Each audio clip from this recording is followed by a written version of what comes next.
Peace to the gods and goddesses. This is Brother Sakim, and once again, I am in the home of the great Jabari Osaze. It is an honor to be here once again, to have him live on Key Life Productions, and I hope that anyone that checks it out will be benefited from this. Now, I love my mom. She's an apostolic. So I love to go over things with the Bible, that can benefit her and the people that's in her church. And because her pastor is a female, by the way, and she is a very good woman. She's an honest woman, and she really believes she's not trying to scam people. Sure. She takes up offering. When she takes up the offering, she puts it aside and actually helps the people in the church with it later on. So that's one thing I can say for her. So I'm just want to help them along in this journey. And what I wanted to talk to you about today is some of the things in the Bible that you can show and tell that they got, from Kemet. To show the people that it was actually may have been plagiarized or however you want to put it, and to help them understand the Bible that they're reading more. I want to start with what you said about your mother's pastor. I think that there are some times when people hear me speak, they think that I must have enmity, I must have anger, I must have hatred for Christians. And I have to remind them that if I had hatred for Christians, I'd have hatred for my own family. My parents are Christian, are still Christian. I was raised Christian by them, and they're still Christian. So I have no enmity for Christians. If you are actually seeking to help people, to assist people, to support people, to help people become stronger individuals, how can I say something wrong or about that? There are many people who, within the Christian tradition, who are genuine and who are attempting to do something that is helpful to our people. I have no critique of that. We can talk about, though, the text, the dogma. And I hope I do that, not because I'm trying to speak ill of those good people who are in Christianity, but because I truly believe, particularly as people of African descent, what we need to be doing is we need to return to our ways.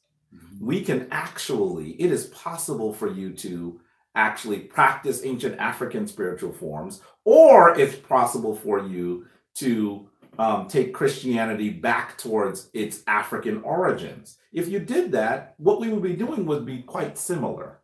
And I would not take issue with that at all, even with regard to the text. So I always need to say that because I think people think I have enmity for Christians. I was telling you off camera that when I was in one of the chat rooms while I was giving a presentation, someone put up an image of me standing with someone that was wearing a cross. They said that makes me a fraud, which is so bizarre because I guess they think I don't know people or have close relations with people who are Christian. That would be crazy.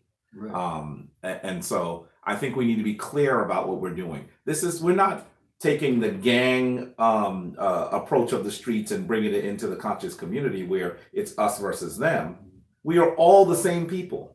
We can describe how we go forward. We can describe how we do things that will bring us back towards our ancient legacy and ancient prominence. But that doesn't mean that we have to do that in animosity. So I think that's really important.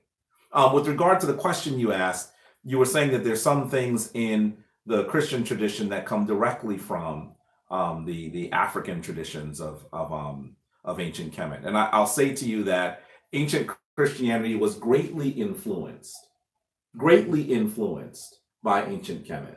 Saying that should not be offensive to Christians. It's a fact. I mean, if you read what some of the early Christian fathers say, they will agree with me. If you read how some of the agreements were made around what they would agree on and what they would not agree on, you should be able to agree. And if you are more familiar with some of the Kemetic text, you should agree. In the Kemetic text, we see characters do very similar things. We see everything from a virgin birth to a violent death that leads to salvation of all people by the person who becomes, the individual that becomes resurrected. Right. We see the name Christ, which is not actually a Christian word. Christ actually seems to come from charas, which is a symbol of being anointed, having the soul of us in some ways. This is not it's not a Christian term. Christian Christ is not a Christian term. Right. It's an older term. Anything that had all to do with Hindu? There are some people that say that Krishna is also part of that derivation. And I believe that that is the case as well. So that we should know that these ancient African traditions went all over the world. They influenced the rest of the world. We don't know the story of our journeys and the things that we did, so that we assume that some things, that when we say that something is African, we should follow African ways, we think that there's something wrong with that. And that's because we are still, while the chains have been removed from our ankles and our wrists, we still now have the chains in our soul. There will be a point where we actually come up out of that and are no longer doing that. And I await that day. I'm going to be excited when we're able to be there. Now, one of the things that you'll even note is you look at some of the major celebrations. Let's look at, for example, Christmas and how Christmas has its origins in ancient African tradition. Clearly, it was placed where it was. Some people say that it's based on Saturnalia, but Saturnalia and other traditions were also influenced by Christianity. But the first way to describe the rebirth of the divine, we see written in Kemet. We see it happening at the winter solstice. We see that even in Kemet, there are images of the sun dying for 3 days and being reborn. That happens at the winter solstice, right? That's the rebirth. We see how Christianity, in some ways, split those things into an Easter tradition and a Christmas tradition. There should be nothing confusing about that if you recognize you're talking about energy. You're not talking about an actual static historic event. We see the three kings in the story of the Kemetic story, and the Kemetic telling of the birth of the divine force. We clearly see Ast or Aset being the archetype for Mary. In fact, the name Mary itself is probably a reference to Ast, who the Greeks called Isis. Because we need to understand that Mary means the doubly beloved one, the most beloved one, and it was actually one of the titles of Ast. We see all of these things coming forward. And in addition to that, you should also understand that even in the very text, you have some sections that are verbatim from the Kemetic tradition. So the one that I always give is the easiest one for us to look at. Scholars have been talking about it for a very long time. Take a look at the instructions of a menomope. Sometimes you'll hear people say a menomope, right? We're simply trying to speak in English a term that is not from English. And so you might hear some variant descriptions. But in the description of a menomope, you should understand it right off the bat. When scholars started reading the instructions of a menomope, they realized that the beginning of Proverbs was actually it was not properly transcribed. Misinterpreted. Well, they transcribed it incorrectly. They used the wrong word. So in the beginning of Proverbs, you'll see that it says, "Have I not written for you 30 sayings of counsel and knowledge?" Right? But for some time, they actually translated that as 3 days ago, the Hebrew word shishlam, instead of the word sheloshim, which means 30. Okay. They didn't so before they saw the instruction of the menomope, they didn't understand what it was saying. Then they saw the instructions of the menomope, it says, look into these 30 chapters. They inform, they educate. Then they said, oh, wait a minute. There was actually, someone wrote this down incorrectly. So I want you to understand that the instructions of the menomope helped them understand that they were mistranslating Proverbs into English. That's how close these are. There are many things that are close. Let's look, for example, at Proverbs 22:17-18, which says, "Incline thy ear and hear the words of the wise, and apply thine heart to my doctrine. For it is pleasant if thou keep them in thy belly, that they may be established together upon thy lips." A menomope in chapter 1 is transcribed this way: "Give thine ear and what I say, and apply thine heart to apprehend. It is good for thee to place them in thine heart. Let them rest in the casket of thy belly, that they may act as a peg upon thy tongue. I want you to understand that there are many instances where we now know that a menomope is the predecessor of Proverbs. Here's another one. Chapters 22:20, Proverbs 22:22 says, "Rob not the poor, for he is poor, neither oppress or crush the lowly in the gate." And then chapter 2 in the middle says, "Beware of robbing the poor, the oppressed, and oppressing the afflicted." There are many, many, many instances. Now, I'm telling you that biblical scholars now recognize that the book of Proverbs is a version of the chapter of the instructions of the minimal. Okay. Not Jabari, a Kemetic scholar. The biblical scholars recognize this now. And so understand that this should not be an affront to your understanding of Christianity. What it should be is us actually being able to now follow the breadcrumbs back to the source. And if you did that, you would actually be able to render a Christianity that is closer to the African traditions. Okay. And it was something I was just the Ten Commandments. I'm sorry, go ahead. I think it was something that was going on with you and Captain Tazaria. And I think he was saying something about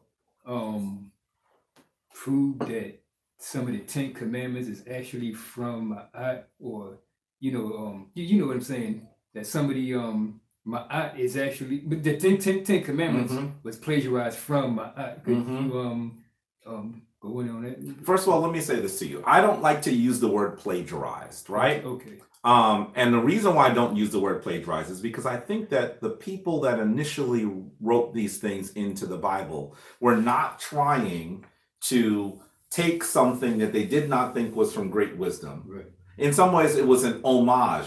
They were doing it with honor at some point.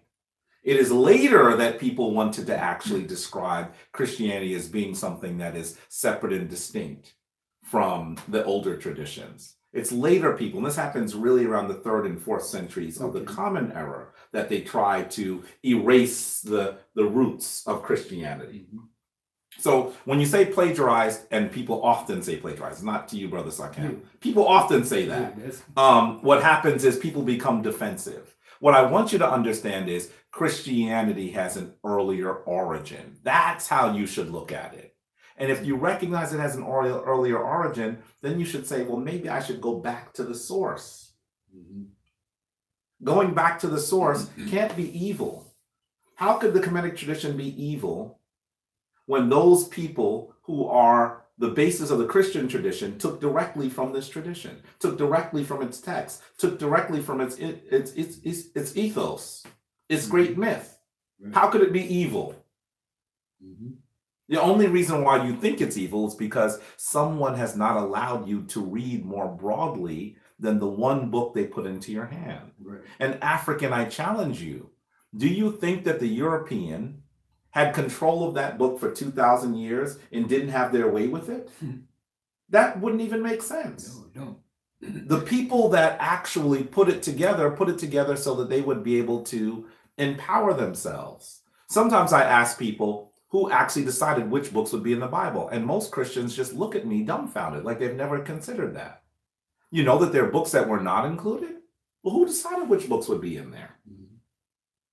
They don't know any of the names. I can reference names and they just look at me blankly because they're not studying the history of the development of the church. By the way, for the canonical Bible, do some research around Athanasius, Saint Athanasius. Anyway, he's one of the early Christian fathers. If you don't know the Christian fathers, how well do you know? I don't know what these little insects are. How well do you know your tradition? So there are several people that have said to me, prove to me how the 10 Commandments come from from Ma'at. And I'll say to you this. What you have to recognize is at least 8 of the commandments are very similar to an early text. Let's say that, so that they don't feel defensive right off the bat. Okay. If you see the similarities, you have to ask yourself a question. If you see a similarity, a great similarity in something that is older, most people who are being genuine, most people who are being logical would say, perhaps it came from there. Then you have to recognize that much of the traditions of Christianity grew up in that area. In fact, the Bible, Athanasius was in Alexandria. Much of early Christianity occurs in that region. Early Christianity had three major centers in its origin: Alexandria, Rome, and Antioch. Those are the three centers. One of the most important centers is in Egypt, Alexandria, in Kemet. Now, we know that this is happening after Africans are in control of the land, but why would you think that the great ancient traditions of that land did not influence Christianity? I'll even go further and say, we're not just talking about influence. Christianity is a European retelling of an African story. Now, some of you are going to be offended because I said a European retelling. But you should understand that Europeans took those traditions and retold them according to their own social mores. That's what they did. There's some things in the Christian tradition that I think are quite bizarre that you're not going to find in the earlier African tradition. That's because those people who are looking at these African traditions said, well, how do we take the same thing and make it applicable to where we are? That's what happened. That also means you can't just blackify the Bible and Christianity. Right. You can't just say, this is ours, let's take it back. You have to then say, how do we return it to its original source and its original format? That's what you have to do. Okay. You know that Europeans have been in control of it for 2,000 years. So what do you do? So let's talk briefly. I didn't forget your question. I'm actually going back a little further. Let's talk briefly about the commandments, right? And this is how I guess I'll describe it to you. Understand that many of the laws that were given, we actually see earlier corollaries to. And with the earlier corollaries, the only thing that you can say is maybe what they were trying to do is simplify some things. I would take no issue if that's what you were trying to say, that they were trying to simplify certain things so that it would be easier for people in another area at another time to use. Let me go and tell you. I'm going to read to you from one of my presentations some of what we see in terms of how the traditions show you the similarities between what is often called the Decalogue. Right? The Decalogue is another name for the Ten Commandments. Okay. And this is this also gives me a better perspective of how to come at people, because when I first started seeing some things, man, I was pissing people off. And I was getting a kick out of it.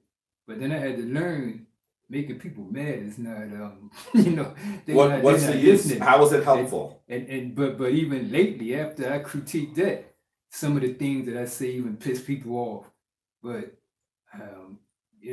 have to figure out, bring myself to a better way to address people, because like certain people whose names and I'm not going to mention, most of the time the way they come at people with MF, I don't even cuss when I'm around you, but the way they come with the MF and stupid niggas and all that, that's most of the time just drawing the crowd who wants to see drama. Yeah. So they just, they get that crowd, they make their money.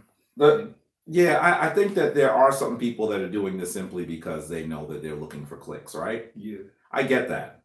I really do get that. But I think that what you have to do is recognize that we have to have a higher calling, right? Right. If we're trying to get towards something powerful, the only way we're going to go towards something powerful is actually to be at a point where we are able to restore and elevate our people, right? Right. So instead of chasing pennies, you should be chasing thousands of dollars, because the real economic value will come when the African recognizes him, herself.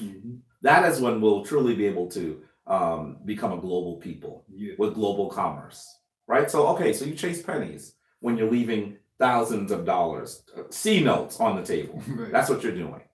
So let's look at some of the laws of the what we usually call the 42 laws of Ma'at, right? Sometimes called the 42 negative confessions, right? The 42 principles of Ma'at. You'll see in there, I've not committed sin. I've not committed robbery with violence. I have not stolen. I have not slain men or women. I have not told lies. I have not cursed. I have not committed adultery. I have not falsely accused anyone. I have not seduced anyone's wife. These should all sound very familiar to you, right? Some of the things that you will not see are, I won't forsake my God for someone else's God. You won't see that in the Kemetic tradition. Why? Because understanding the Kemetic tradition, they understood they were talking about energy. In some ways, the names are less important. Okay. I don't want to say they're unimportant. Good. Because the names were created to be able to help us understand the energy. But the names are less important. This is not about if I say another name, I'm going to hell. That's not something you see in the Kemetic tradition. Right. In fact, the very concept of hell in the Kemetic tradition doesn't really exist. The analogy we use is that your heart will be weighed, and if you are not makeru, true of voice, your soul will be devoured and you'll cease to exist. So we don't have this concept that if you are not doing everything correct, you're going to be roasted on flames for the rest of eternity. In many ways, think about how backward that concept is. Yeah. I mean, let's say that you're an immortal soul. I think that most spiritual traditions acknowledge that in fact, you live forever. Life is beyond just this physical frame. Right. Imagine if you had done some really negative things for a year or two during your life. Are you telling me that you will never be able to be rectified? Are you telling me that you're going to be punished? That you're going to literally be tortured for eternity? Does that sound fair? The only two factions that I see that don't believe that is the Jehovah's Witnesses and the Mormons. Mm-hmm. Everybody else, I can see pretty much go along with. Sure. Day and night. So what we're really saying is that we have to get to a point where people are able to question some of the things that they have been told. This is one of the reasons why in the Kemetic tradition we tend to be very uncomfortable with the concept of a belief, right? Mm-hmm. And that partially one of the reasons why we take issue with the word belief is that it's been misused for our people. It's almost like we've been told that if there's something we don't understand, rather than trying to come to better understanding, now you have to have faith and belief. So stay where you are when things don't make sense. Right. If they don't make sense and you ask questions, now you're going to hell. That's not how the Kemetic tradition is rendered. Mm-hmm. In fact, that's not how any ancient African tradition is rendered. That was created by powerful Europeans who were attempting to take control of a tradition. Something in my throat that I'm not getting out. So that's really where we're going. Right. I've been looking at that for a long time because I was raised in the church. Like I think I told you before, I went through Mormonism. I was Jehovah's Witness. We was Catholic at one time. And every time I ask a question, like, wait a minute, why did God kill all those children in Egypt when the children had nothing to do with the situation? Shut up, boy. Yeah. One question. And that's another thing I wanted to ask you about too. Some people say you can't read the Bible literally. Some people say it's astrology, an astrology book. Some people say it's history. And your words exactly, if you come to that part where you see, the Moses story, and anybody who comes on, they're going to know the Moses story. Instead of moving Pharaoh out the way, why would God kill a bunch of children and animals? Is that exactly what this is saying, or is it symbolic of something else? I would actually argue that it is definitely symbolic, that it's allegory. We actually know historically that that the story of Moses is mythological. Somebody is really upset I just said that. I'm going to tell you they're going to be. In fact, you may know that a brother that I used to speak to regularly got so angry by me saying that he threatened me physically on camera. There's nothing, when I say that something is mythological, I am not saying that it is less important than something being historical. In fact, myth in some ways is more important than history. Myth is something that is always happening. It is the very cycle of the universe. And history is something that happened once. Right. So that if you just think that your spiritual tradition should be history, then why are you waiting for anyone to return? Why do you believe that anything is going to happen that will lead to your salvation? It just happened once. You know, this is a historical story. If it's an allegorical story, then you have to ask yourself, well, how do I save myself? What am I supposed to do? And so there's a lot of confusion around how we should look at these traditions. The story of Moses. Moses is a very common name in the Kemetic tradition. You have Tutmosis. And so it's a Greek rendering of a Kemetic name. That's like saying John. Yeah. By the way, notice that they don't even tell you which pharaoh. Every king has 5 names in ancient Kemet, but they declined to give you one. There are a lot of anachronisms in the story of Moses that tell you that it's not a historical, literal story. And so we need to understand that I think that the story should be rendered as an understanding of how to deal with great power rather than a literal story. When we make it literal, we have lots of challenges, lots of problems. And the folks that read these stories initially didn't think of them literally. I don't think that people that wrote it were trying to tell history, right? They were not trying to tell history. Okay. And so that's a major problem. They were trying to tell a story that would help us understand what our nature was or what we had to do. That's what they were trying to do. Okay. Very different than a literal historical story. You know, most of the Hebrews believe it was literal. Yes. So when you come to them with it, they can't certainly change up and say, oh, it's just symbolic. Now you got to go with, why would your God do such things? Well, they try to say it's symbolic when it suits them, but the literal one, it doesn't. And that part is really, it's a problem.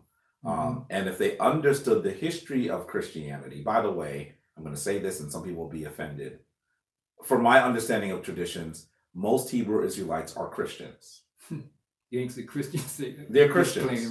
They're Christians. They're Christians. They have actually said that they are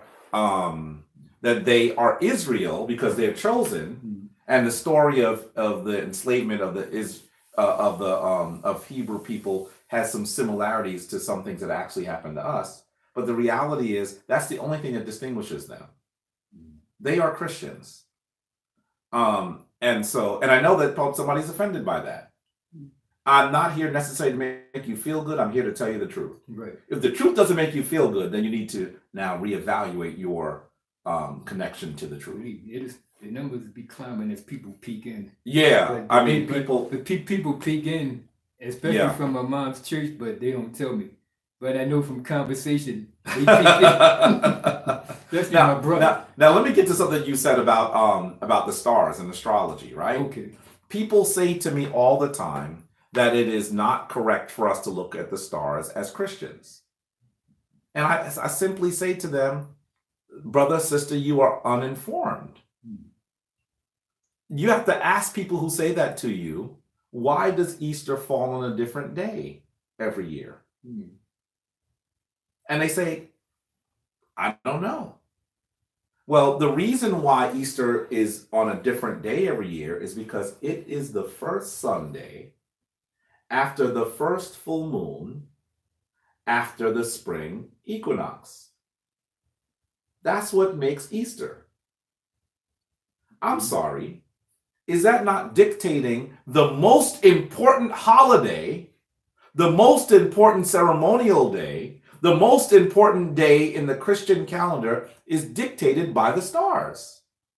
And in fact, many of the early Christian adherents, when Rome was still, well, Rome is still the most populous Christian church. But during the Roman Catholicism, they actually brought a tekken, that thing that we call the obelisk, that the Greeks call the obelisk.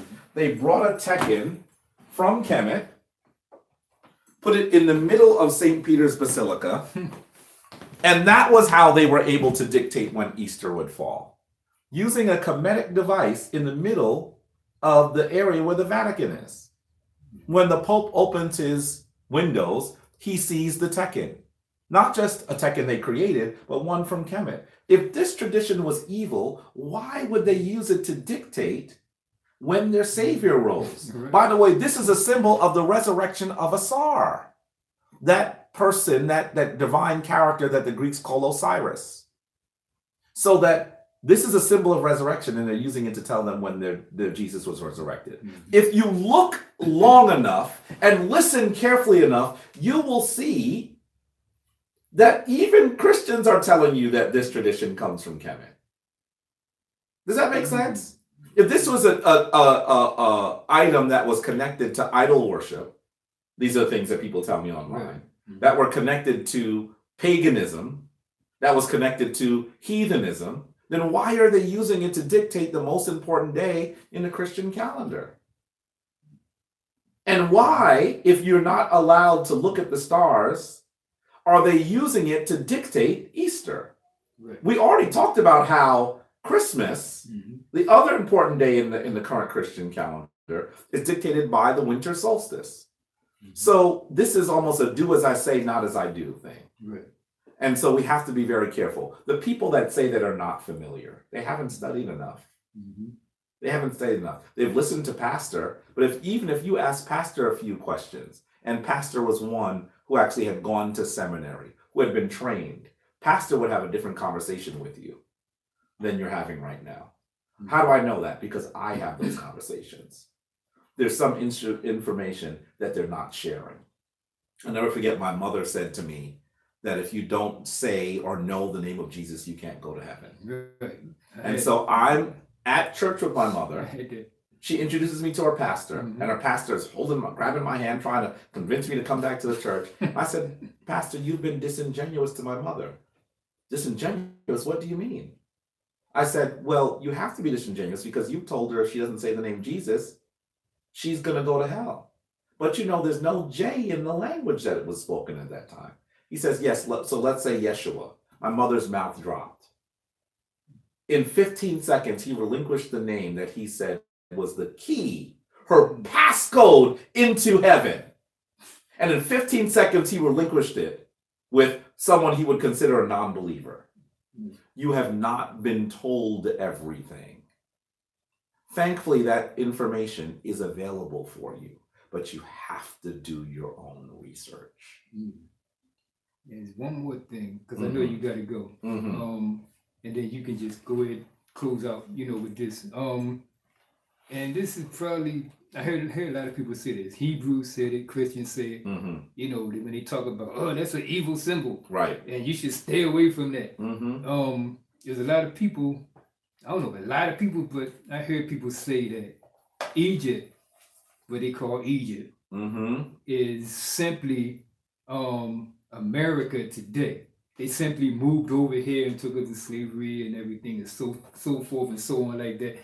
But and I'm looking at them and I know what I'm thinking about it and I know what I've told them. But I want to see your perspective on it. They say, they believe that Egypt is, it's simply America is modern day Egypt. People are saying that to you? Yeah, and people have said that, in the past. That's a strange thing to say. Yeah, because the reason why they're saying that is because like the Catholic Church, they use the obelisk, right? And the obelisk is over in Egypt, and the and it's like it's something else. It's something else.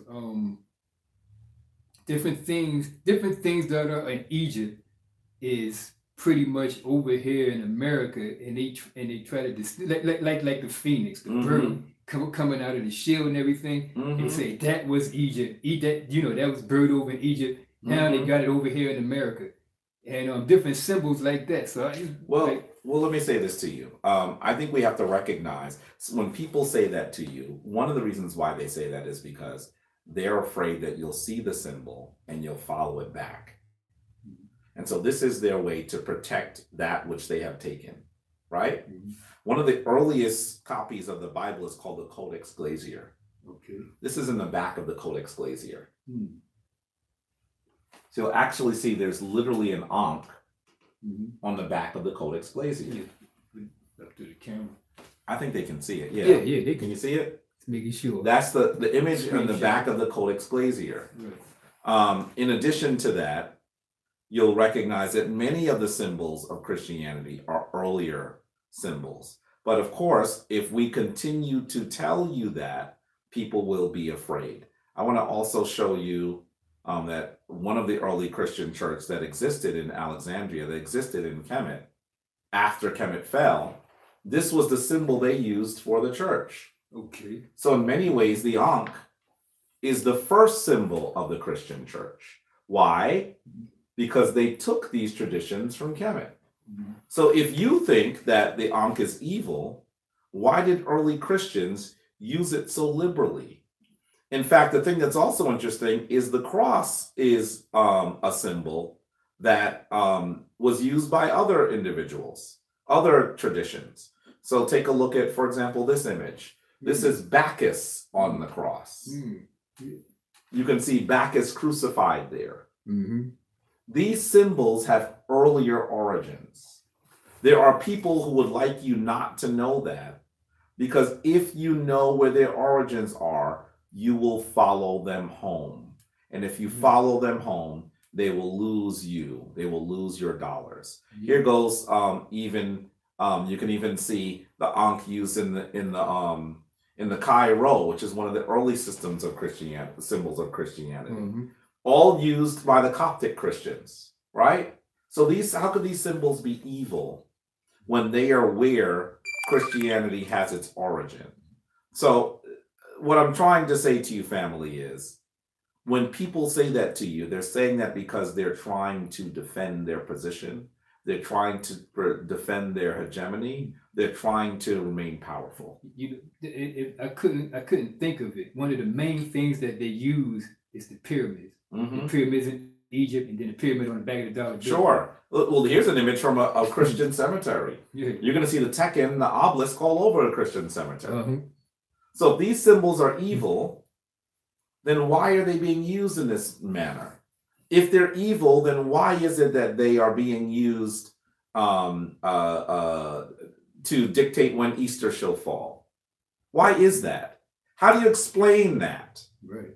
I want you to understand, family, that this is a story that you have not been told. Here goes a picture of a coffin that is for adherent of Bacchus. And you can see an old man bringing the babe the cross. By the way, why the cross? The cross is a symbol that represents the movements of the sun. The two equinoxes and the two solstices. They are separated by the same number of days. Therefore, when you look at it as a symbol, it becomes a cross, because the year is separated by the same number of days, right?